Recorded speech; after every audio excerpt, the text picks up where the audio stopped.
start getting curious. Farewell, fear. Nobody ever had a tiger charging them and went, I wonder how fast it's coming, right? Like, that's absurd. Yeah. Hello, unlimited possibilities. When you start getting curious, it kicks you out of fear. Dr. Rebecca Heiss is on Intentional Living with Courtney Myers. This is wild. Taking the tiger by the tail. One of my favorite questions to ask in those moments of fear is, what happens if I don't do this? What's the cost of that? And helping us shed our stripes. I don't think we realize how powerful we are to change our minds, like to literally change and shape and mold our brain, our behavior, the way we see the world. Like, work here. It's really powerful. On an all new Intentional Living with Courtney Myers. Welcome to Intentional Living with Courtney Myers, a podcast dedicated to those seeking a more fulfilled and purposeful life through thought-provoking conversation, spiritual exploration, and authentic connections. The intentional movement has begun, and if you found yourself here, you are a part of it. Intentional Living with Courtney Myers starts now. Hi, Rebecca. Welcome to the show. Welcome to Intentional Living with Courtney Myers. I'm so happy and excited to have you here with us today. Oh, gosh. Thanks so much for having me on, Courtney. I'm excited to be here. Of course. Well, you come at the space of like facing our fears, changing our life, really showing up in a way that like challenges us, because you talk about living our life pushing past our like primal instincts, these basic instincts. And we have evolved as humans so far past that, yet time and time again, we just like revert back to that part of us. So, I mean, like, why do we do that? How do we push past that? And like, I know you have a history, you're a biologist, you have all these different accolades that you can bring to the conversation. So I'm just so curious of like why we do this and how do we move past that so we can really show up in this world as ourselves. Yeah, sure. Great questions. First of all, how much time do we have here? Because I know this one answer could take about 5 hours, but I'll try and get the basics. You know, one of my favorite quotes is, we're not rising to the level of our expectations. We're falling to the level of our training. And that is a quote from a Stoic whose name I would butcher, so I'm not even going to attempt it. But this is, I mean, we're talking thousands of years, right? This is ancient stuff. And even then they recognize, like, our brains aren't built for the world we live in. They're built for the time of our ancestors, a time when, you know, you're looking out for tigers around every corner. And so, unfortunately, while, you know, technology and populations and the world around us has evolved very quickly and very rapidly. I mean, listen, I'm coming to you right now across this incredible technology of, what is this, Riverside FM studio? This is wild, right? We're not sitting in the same place having a conversation. But biology operates on a much different time frame, right? It's really slow.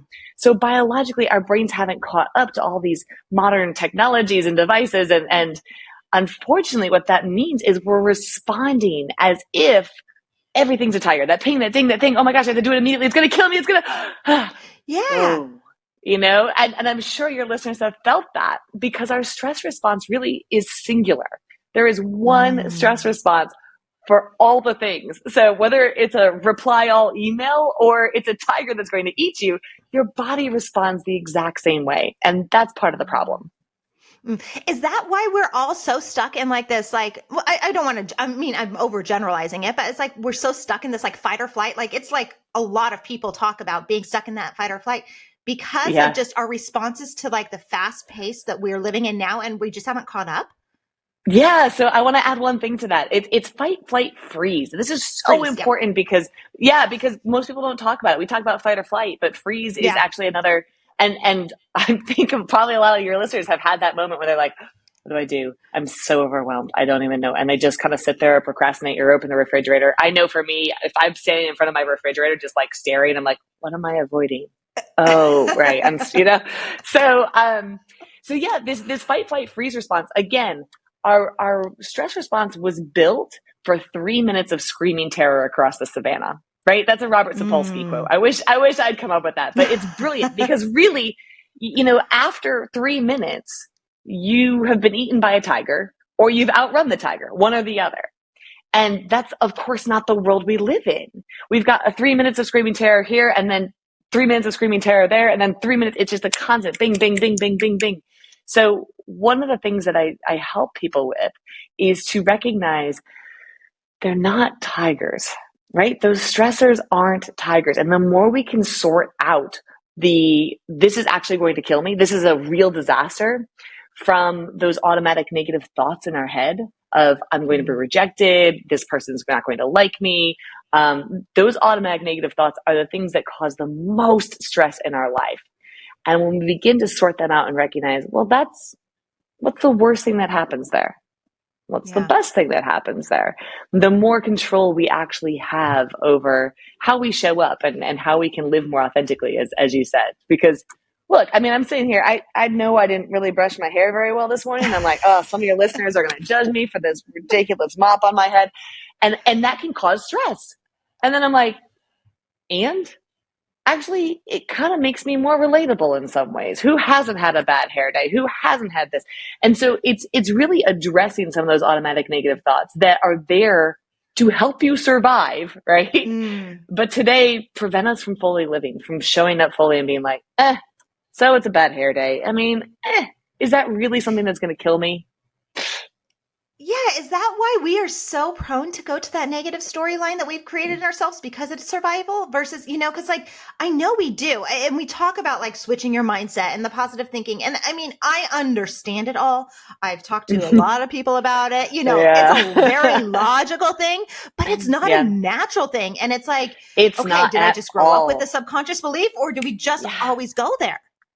We always go there. It's a biological truism. So again, release yourself from the shame and the guilt, the like, I'm a bad person because I can't get this right. No. You're born with it. We have a negativity bias in our brains because it kept us alive. Think about this. Like if your great grandmother had thought the rustling behind her in the bushes, and she thought positively, she's just like, oh, maybe it's a songbird, right? Like, well, that's a great thought. But she died, right? Because it was a tiger. So our brain is always looking for the things that can go wrong, the things that can kill us, can upset us. And so we really have to work super hard to rewire those connections to see the positive, to see the good. And it takes a lot of effort. So I'll say that, and I'll add one thing to it, because I think so often people miss out on the good side of stress. So stress gets a really bad rap. We're like, I hate stress. I got to get rid of it. And I'm like, no, dude, you want stress. Stress is a really good thing for a lot of reasons. But one of the most interesting ones is stress builds meaningful, purposeful lives. Your life isn't good in spite of stress. It's good because of it. Well, there was a report in 2013, I think. We looked at a large swath of Americans, and we asked them, what leads to a most fulfilled, purposeful life? And the number one correlate was stress, past events, current events, and even future worry and anxiety. That's what's going to allow you a purposeful, meaningful life. And I know you're looking at me like, you're crazy. Like, I want to get rid of it, right? So think about this. Why? All right, so think about this. I want you to think about something you're really proud of, some goal, some accomplishment, something that you did that you're like, wow, I'm so proud of that. You got it? Yeah. Now go back in time to when you were in the middle of that project. What was your stress level? Honestly, I don't know, because I was in. I can't remember. Scale of 1 to 100. Typically, people are saying, "Oh, it was off the charts. It was like 110." Really? Because stress is a barometer for how much you care, right? It's a barometer for meaning. For this is really important to me. You don't get stressed out about things that you don't care about. And so when we begin to shape stress in that way, and we say, oh, I'm really feeling this. Why am I really feeling? Oh, I really care about something. So the challenge then is to say, am I caring about it for the right reasons? Am I caring about it because I'm afraid that I'll fail? Am I caring about it because I'm afraid I'll look bad? Or am I caring about it because this is a really meaningful opportunity? Right? So those are the real challenges as I see it. So how does that work with like something like anxiety? Because, you put that in that mix too, which can be debilitating, and stress can be overwhelming. And even like you said, like you have so much coming out at you. And I was thinking about, that freeze moment.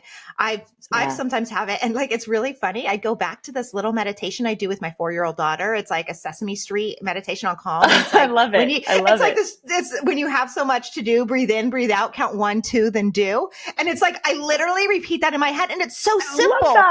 Yes. And it's like, so like elementary, but like, I was just thinking about that when you're standing in front of the fridge.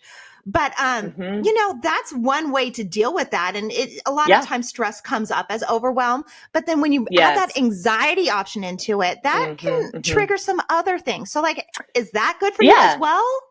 Yeah, so let's talk about that. I want to give you 2 pieces of information. One, I want to give you my T-3 technique, which is really similar to, it sounds like, to your Sesame Street technique. I love that. It's simple 3-step T-3. When you're feeling that overwhelm in the moment, what do you do? And then the second piece is the disaster diary. So this is really helpful for anxiety and future worry. So let's start with T-3.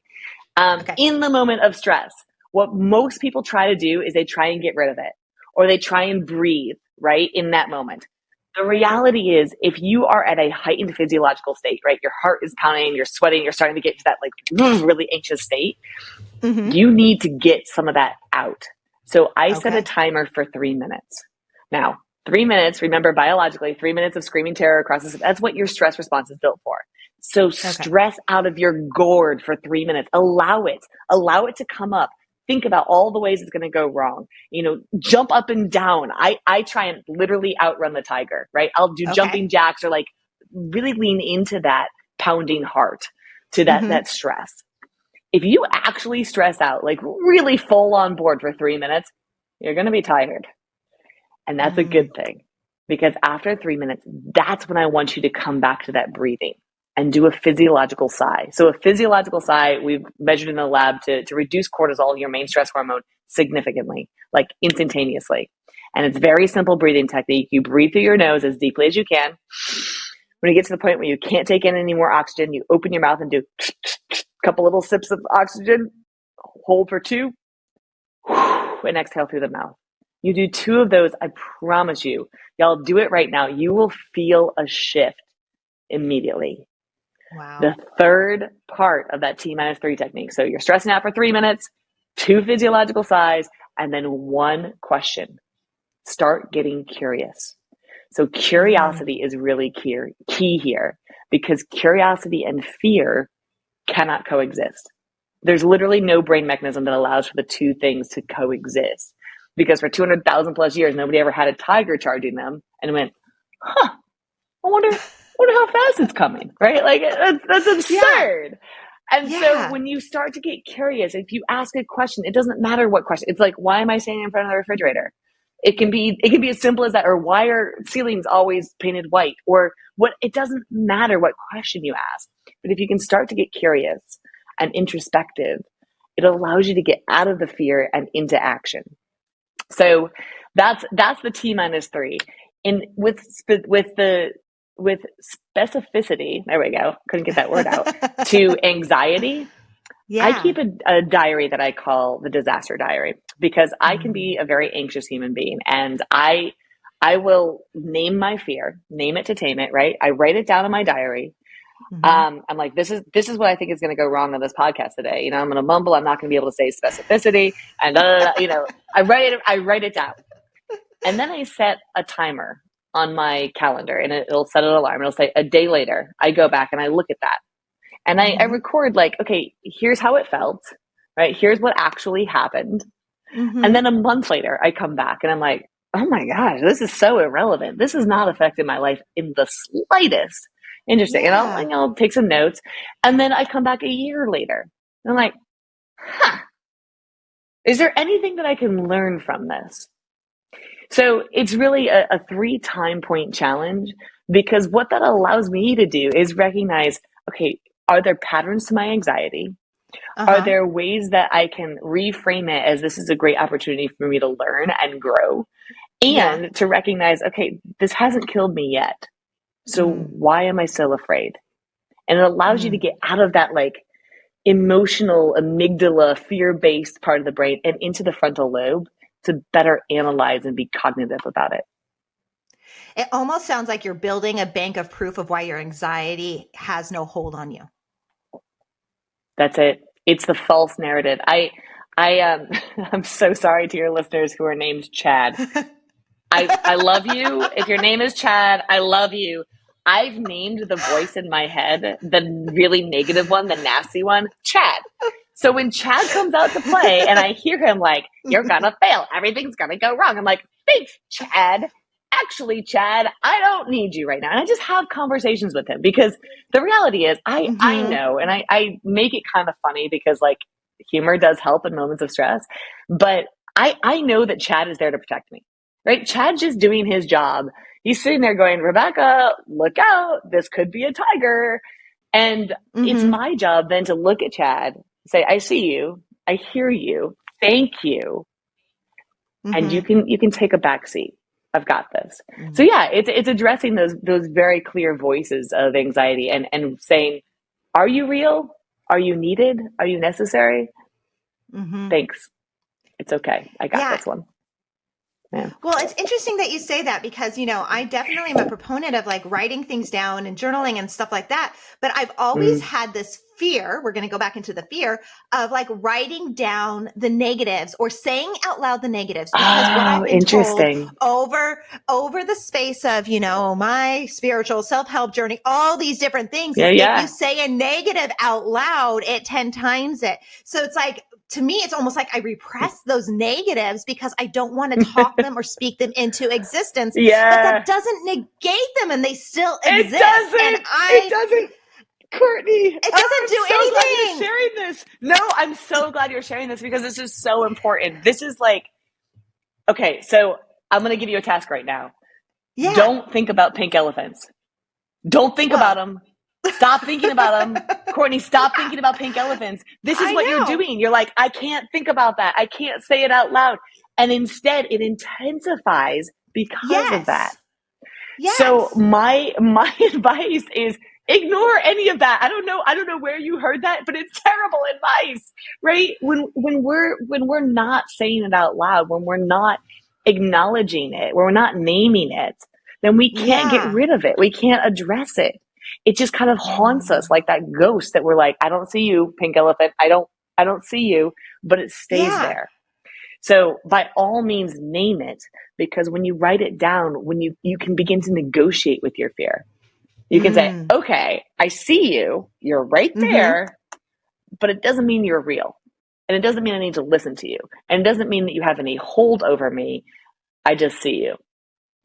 Which makes complete sense because I talk about this with like your emotions. Like I will like journal the hell out of my emotions if I'm in a bad state, and you walk away and you feel better. That act of writing it down in your journal, like hand, pen, paper, not typing, it moves it. So like, why would we think otherwise? Why would I think otherwise when it comes to a fear?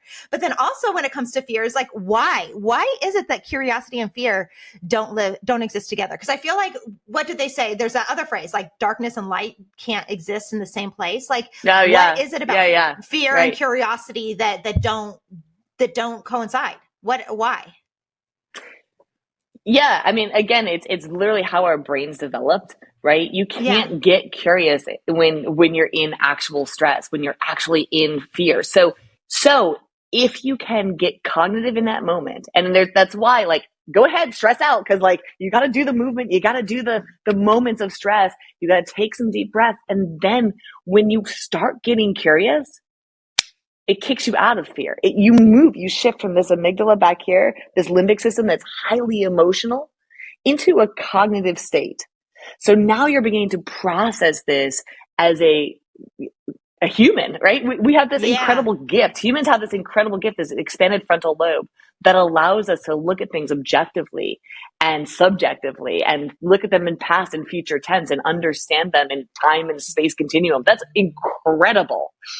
Yeah. And we rarely use it, right? We're just like, it's fine. There's too much going on. I can't. So slowing down just for those 30 seconds to go, hang on.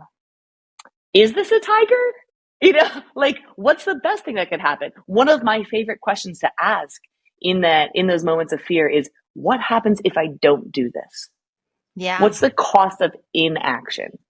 Because Mm. our fear is really biased towards like sit back, just stay quiet, Yeah. be small and don't take up space and hold back. What's the cost of that? We don't ask that question enough. We're so concerned of like, well, I might stand out and look bad, or somebody would reject me, or I'd fail, or what's the cost of not doing it? You're going to sit there with regrets on your deathbed going, why didn't I? Why didn't I raise my hand, volunteer, step up, set the example for the next, for the next group of women that needed to see me, or whoever. Yeah. It's, yeah, yeah. Well, Curiosity is huge. I feel like so many of us are actually living in that state because we are so fearful of what might happen that we live lives that are unfulfilled because we are not experiencing the life that we want to live or we desire to live or we dream to live because of, once again, we're coming back to fear or scared or something might go wrong. Like we hold ourselves in these little boxes and we don't really live up to our full potential. Like we are all here to do so much in the world. And there's enough for us all to do so much in the world. But I feel like there's a lot of us that are unfulfilled because we don't take those steps. We're shitting ourselves to death. I should do this.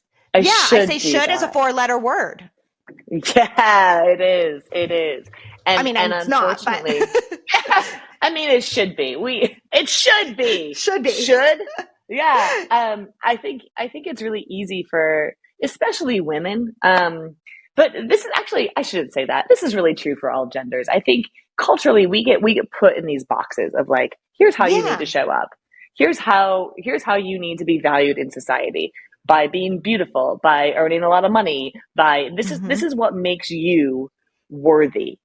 And what I like to tell people is, dude, stop looking for the wizard. You've been following this yellow brick road, trying to find some wizard that's going to go, oh, let me tell you how to get home. This is why you're worthy. Bull. Sorry. You can say whatever you want. Go for it. It's complete baloney. I mean, you're wearing the ruby slippers, people. You've got the power. You've had it all along. It's about recognizing that you're wearing those ruby slippers and not having to seek that approval, because I don't know, the older I get, the less, and maybe it's a privilege of age, but the less I'm concerned, the more I trust my inner self to not worry about those automatic negative thoughts and say, yeah, it'll sort itself out. Wear the ruby slippers, click them, they're yours. Yeah, and that is, we talk a lot about that on the show, is looking for that outside validation. That's essentially what we're doing, is like, or we care so much what people are going to say or think or do, that it leaves you in that freeze state, that you don't take the actions. And then when we really come back and it's like, who cares? Who cares? Like, just do what you want. That is, I wonder if we could ask that as our question. Who cares? Can we get curious about that? Mm-hmm. Yeah. And I would even push it and say, will my 98-year-old self look back at this moment and say, I really wish I'd combed my hair better that day? Will our 8-year-old self, I like to look at the youth and the elders as models for how I want to show up in the world, because 3-year-olds, they don't care. They're having a blast. They're playing. They're curious. They're asking tons of questions. They're laughing all the time. They're finding community because they are so curious about the world. 98-year-olds, they don't give a flying, right? They're just like, I show up. This is who I am. I have the privilege of having lived all of these years. I don't need your approval for anything. And it's so freeing on either end that I think some of us get stuck in the middle of trying to run the rat race and stay on that hedonic treadmill where we're constantly needing more and more and more and more and more. Pause, take a look at a kid, go have a conversation with an elder, because it gives such great perspective on what's really valuable. And I don't know, I think we all need those resets every now and then. Well, and if we can do that, just think of it now. If you can do that now, like I said, I have young kids. If I could Mm, show my children that now, that maybe when they hit their 40s like me, they're not going to be yeah, like, oh, what will someone think? Because kids are so connected. They don't care. They just are themselves.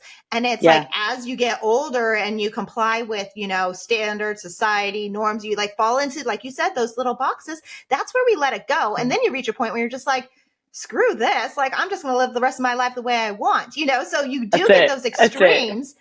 Yep. And like, is there a way to change it so we don't have to like fight this in the middle?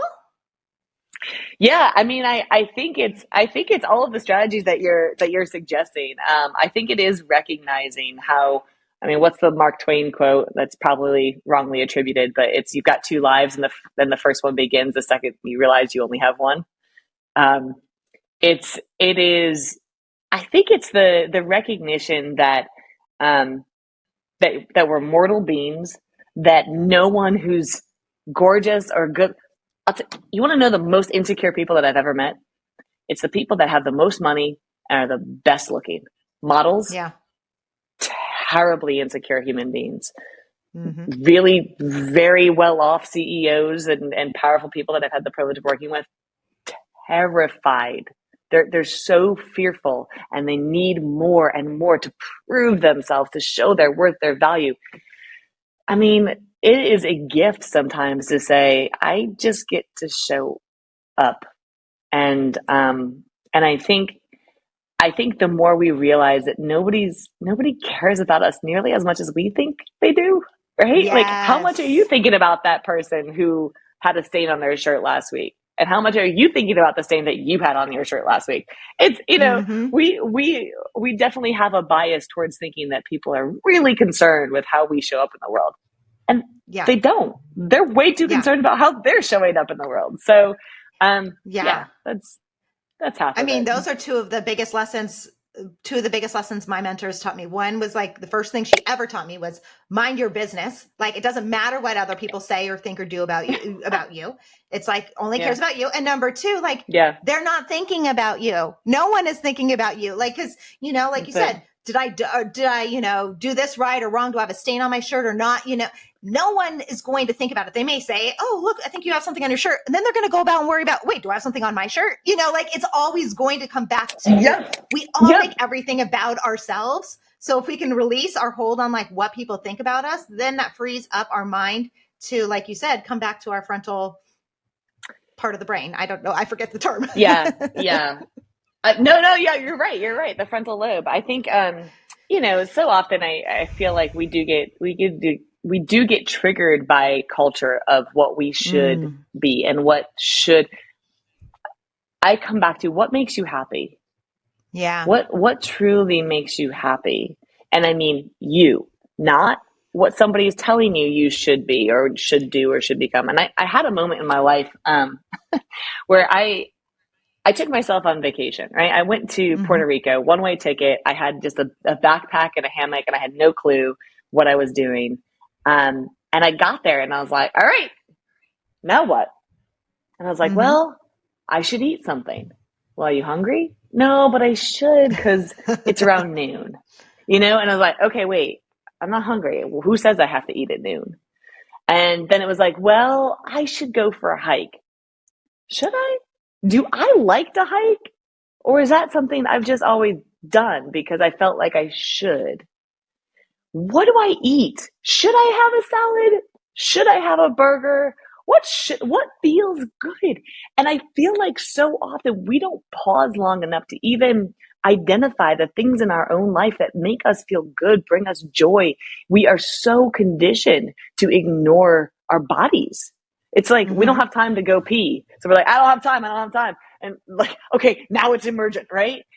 Yeah. We're so out of touch with that even leaning towards what feels good right now for me, asking yourself that question, what feels good right now for me? Do I need another cup of coffee? Would that feel good? Do it. Would it Yeah. feel good to spend more time with your family? Do it. Would it not? Don't do it. Right? Like, it is your Yeah. life. It seems so simple, but like, just the leaning into or leaning out of. One of the strategies that I use is I'll think about a decision that I've already made, right? In my head, I'm like, okay, you took that job. You took that Yeah. job. And immediately I just check in with my body. How do I feel? And I can know immediately. I'm like, oh, I've got this pit in my stomach. Oh, Yep. that's the wrong decision. That's the wrong Yeah. decision. I don't care how much money the job makes. I don't care the prestige. It's the wrong decision. And then I sit back with myself. I'm like, okay, you didn't take that job. Oh, and I can feel my heart rate calming. I'm like, okay, that's the decision I need to make. So, I think, little strategies of just listening in, checking in with your body is massive. Well, I think you said two really big things there is one, we don't give ourselves the permission to change our mind. So let's say we did take that job and we checked in and we're like, oh, that doesn't feel right. Uh-oh. Well, I Yeah. committed to it, so I'm going to just show up and do it. I'm actually in that position right now with a client. I knew I shouldn't have taken on the job like months ago. Yep. I knew it was going to be a disaster. I'm at the end. I'm a professional. I'm going to finish it at this point and I'm going to do my best. But why didn't I listen to myself then? I knew 6 months ago that I would be right here in this same exact, that was my intuition. Yeah. That's checking in. Yeah. That's listening to myself. But then the other part of it is like what you were talking about is like, what makes you happy? That is such a simple but loaded question. Like I've talked about this on the podcast before. I've had other people talk about it before. I've talked about it in therapy myself. It's kind of like, what makes you happy? We are so disconnected and out of touch with ourselves that a lot of us don't even know what makes us happy. It reminds me of that scene from Runaway Bride with Julia Roberts. Like they kept asking her, well, how do you like your eggs? And she went through like every different variation of eggs. Course. Yes, oh my goodness. That is literally the example that I use in my course. That is exactly it. It's exactly it. We don't know ourselves. And actually I had a conversation with my sister yesterday about this. And she's like, and then once you get what you want, you actually have to want it. Because you're like, oh, I thought this is what I wanted.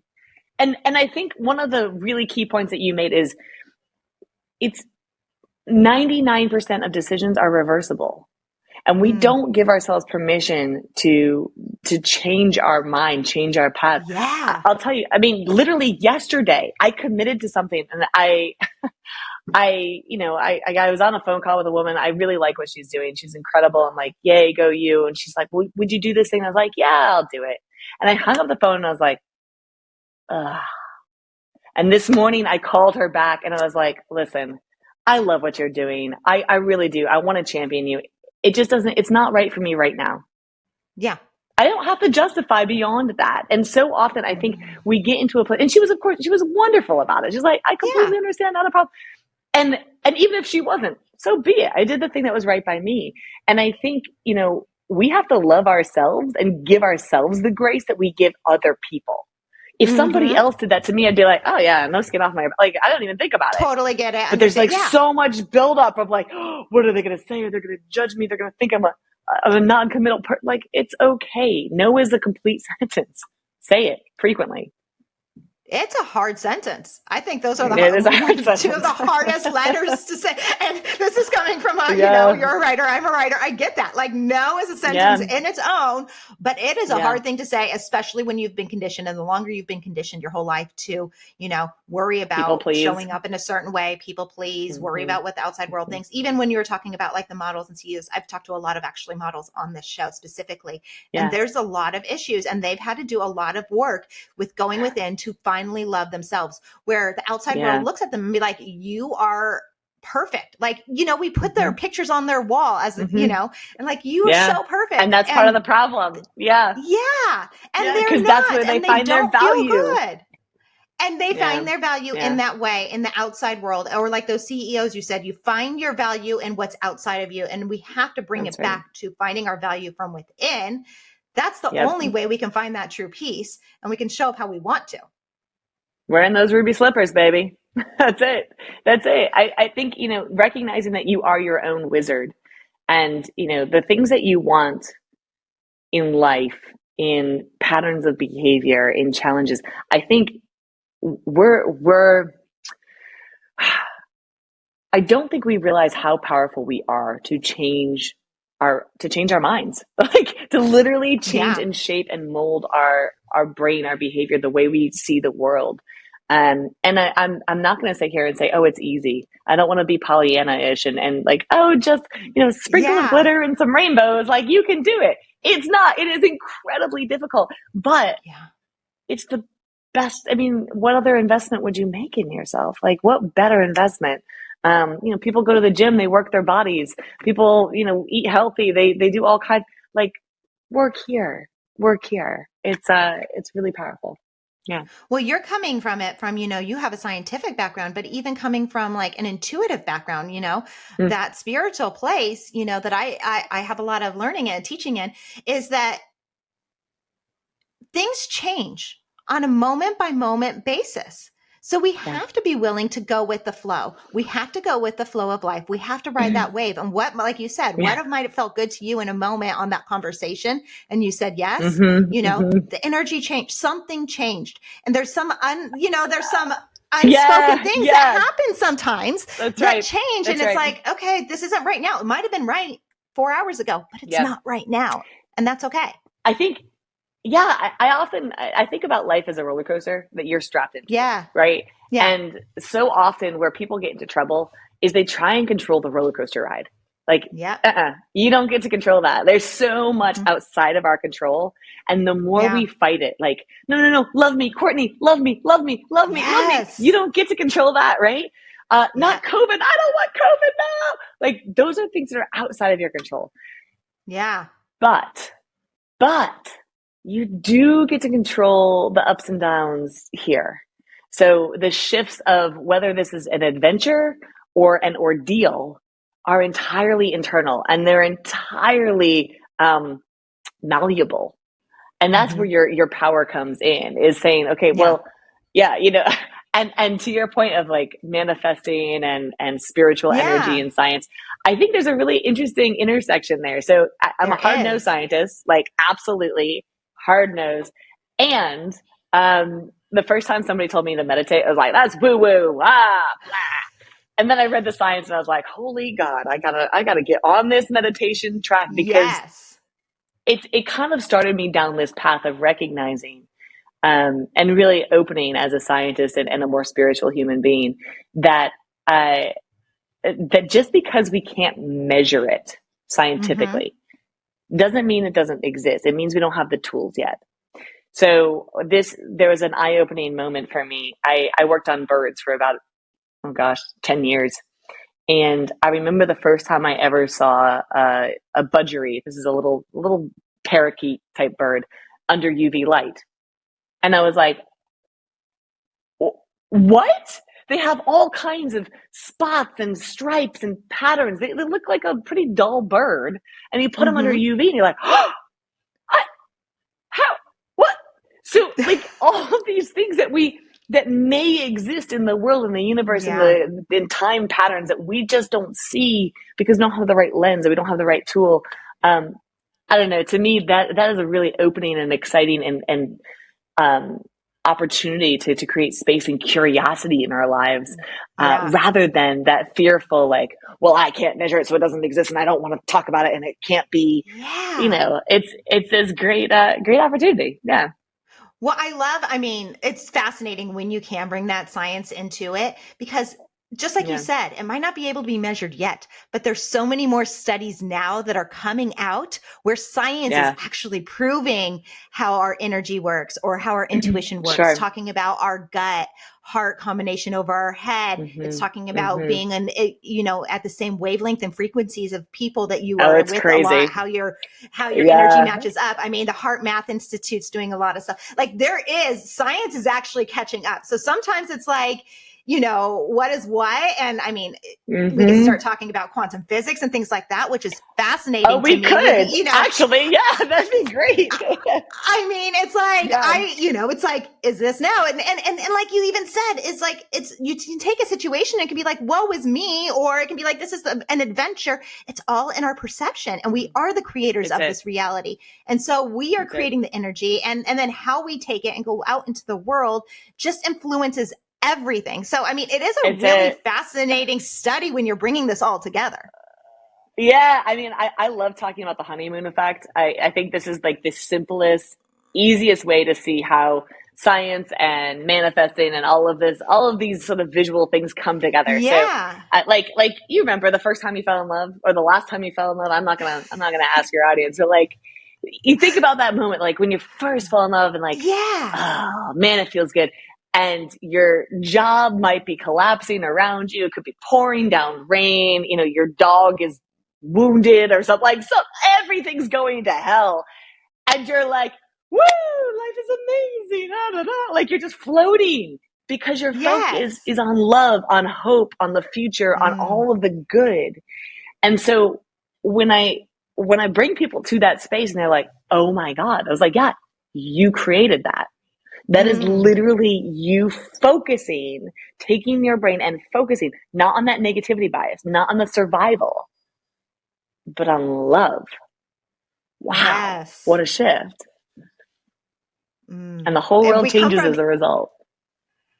Coming from anything from that space of love. And I know that sounds very like all wholesome, like you said, Pollyanna, and I'm for sure I'm not that person that does that. You know, I am a realist, but I'm also spiritual but I'm also into science. Like, you bring it all together, but it is true when you can distill it down to these simple things, like taking that pause, coming from love, changing your perceptions of that, like looking at things as a growth opportunity, pushing yourself to challenge, get curious, like, the world changes around you because like you said, we fall back. If we go full circle into this conversation, we fall back into our primal instincts of, oh my God, the world is going to collapse. We're going to be eaten by a tiger. Let's go hide under this rock.